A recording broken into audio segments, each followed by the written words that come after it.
बॉलीवुड अभिनेता रणवीर सिंह को नहीं वर्तमान एक बड़ विवाद सामना को आसी। Federation of eastern India cine employees तांको विरोध में एक नॉन कोऑपरेशन निर्देश जारी रखी। यह सरल भाषा एक प्रकार बयान बोली कहते। यही घटना संपूर्ण आम यह वीडियो माध्यम जाना। चलते वीडियो को स्टार्ट करवा। यही विवादर मुख्य कारण कौन? डन 3 फिल्म छाड़ा रणवीर सिंह निर्देशक फरहान अख्तर को आगामी फिल्म डन 3 रु हठात हरिजु नहीं यही विवाद आरंभ होती।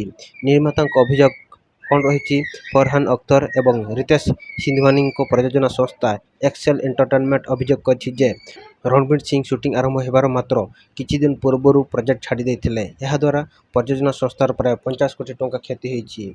FWICE रो कार्यानुष्ठान कौन रही? फरहान अख्तर यही मामला को FWICE निकट को जाइथिले। FWICE कहवा अनुजाई से माने रणवीर सिंह को यही विषय रे आलोचना करने अनेक थर नोटिस पठाई, किंतु रणवीर सिंह नोटिस कौन संतोषजनक मूलक उत्तर दे नथिले। शेष में संगठन तांको विरोध में असहयोग निर्देश जारी करिछि। यही बयान अर्थ कौन? सरकारी बयान नुहे, यह कौन सी सरकारी किंबा आईनगत बयान नुहे, यह एक शिल्प स्तरीय निर्देश। कौन प्रभाव पड़िबो? यही निर्देश अनुजाई FWICE सह जड़ित प्राय 5 लाख कर्मचारी जेपरिक आर्टिस्ट, टेक्नीशियन, स्पॉट बॉय इत्यादि रणवीर सिंह सह कौन सी प्रोजेक्ट रे काम करि परिबे नाही। यह तांको भविष्य फिल्म शूटिंग रे असुविधा सृष्टि करि पारे। रणवीर सिंह को पक्षर प्रतिक्रिया कौन मिली? रणवीर सिंह एपर्यंत यही विषय में सर्वसाधारण में कौन सी बड़ मंतव्य देना।